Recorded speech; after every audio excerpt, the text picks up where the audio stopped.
Hey everyone, welcome back. In this video, I'll show you how to export Make blueprints in 2026.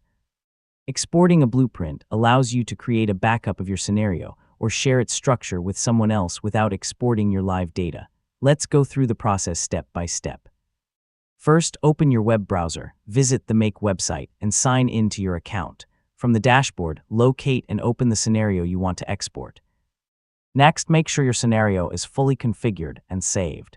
If you've made any recent changes, click Save before continuing so the latest version is included in the blueprint. Now click the three dots or scenario menu in the upper right corner of the scenario editor. This will display additional management options. Next, select Export Blueprint from the menu. Make will generate a blueprint file that contains your scenario's modules, connections, filters, mappings, and workflow structure. Choose a location on your computer to save the blueprint file, then complete the download. Keep the file in a safe place if you plan to use it as a backup. If you want to reuse the automation later, you can import the blueprint into another Make account or workspace and reconnect your app connections before running the scenario.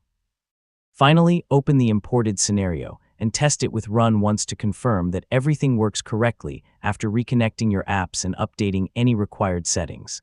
And that's it. You've successfully learned how to export Make blueprints step by step, and don't forget to like, share, and subscribe for more helpful tutorials just like this.